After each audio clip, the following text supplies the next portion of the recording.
Say to yourself, oh, man, look, I know you and that girl got a real connection. I know y'all vibe, but that's your girl's cousin. So I love you too much to let you do that. It's like you say to yourself, hey man, look, I know you want to eat that pizza and it'll be really good, but I can't let you eat that, man, because if you eat that pizza, you're going to feel like shit. And I love you too much to let you eat that.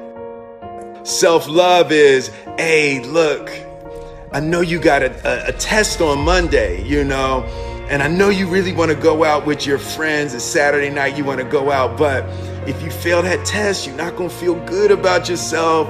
I love you too much to let you go out tonight. Self-discipline is self-love. If you want to be happy, you have to love yourself, which means you have to discipline your behavior. The road to sustained happiness is through disciplining your behavior. We tend to base our self-esteem on what other people think. And that's not really self-esteem. Self-esteem is supposed to be how we feel about ourselves. And I was just saying how dangerous it is to allow other people to determine how you're going to feel about you.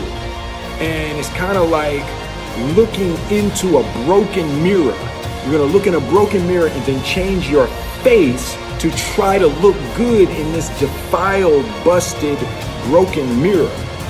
And it just, other people's opinions is a really way to determine how we feel about ourselves.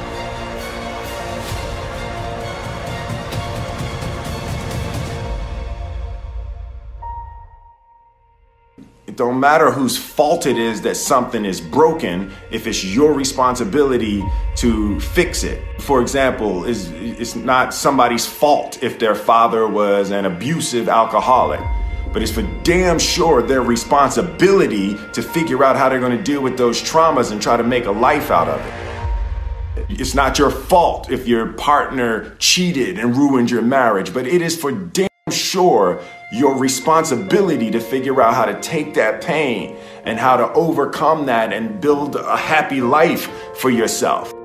Fault and responsibility do not go together. It sucks, but they don't. When something is somebody's fault, we want them to suffer. We want them punished. We want them to pay. And we want it to be their responsibility to fix it, but that's not how it works, especially when it's your heart. Your heart, your life, your happiness is your responsibility and your responsibility alone. As long as we're pointing the finger and stuck in whose fault something is, we're jammed and trapped into victim mode. When you're in victim mode, you are stuck in suffering. The road to power is in taking responsibility. Your heart, your life, your happiness is your responsibility and your responsibility alone. You can make a person smile, you can make a person feel good, you can make a person laugh, but whether or not a person is happy is deeply and totally and utterly out of your control. The prerequisite for spending time with any person is that they nourish and inspire you. They feed your flame. Look at your last 5 text messages. Are those people feeding your flames or dousing your fire? Put your phone down for just a second and look around. Look to the people around you. Are those people throwing logs on your fire or are they pissing on it?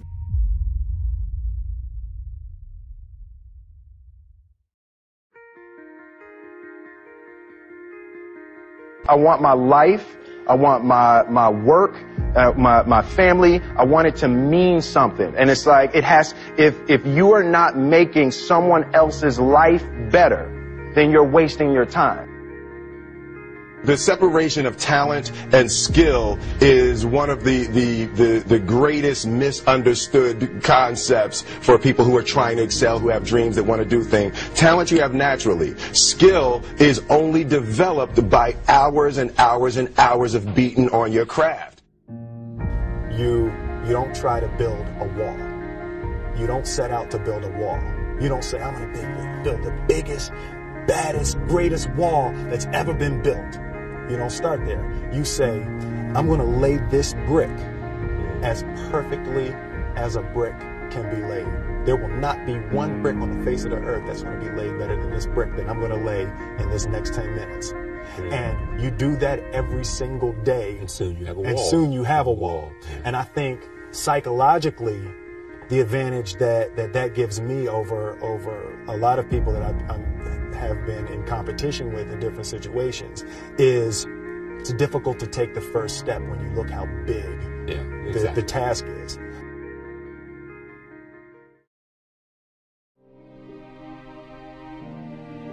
The definition of who I am is very clear to me, and it also redefines who I want to be, in that I know for a fact that I'm stronger than I thought I was.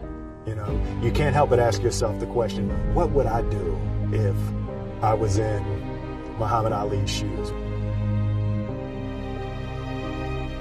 I'm motivated by fear. I hate being scared to do something. And I think what developed in my early days was the attitude that I started attacking things that I was scared of. Why were you scared in your bed the night before? What do you need that fear for? Just don't go. Why are you scared in your bed 16 hours before you jump? Why are you scared in the car? Why could you not enjoy breakfast? Fear is fear of what? You're nowhere even near the airplane. Everything up to the stepping out, there's actually no reason to be scared. It only just ruins your day. You don't have to jump. And then in that moment, all of a sudden, where you should be terrified is the most blissful experience of your life. And God placed the best things in life on the other side of terror.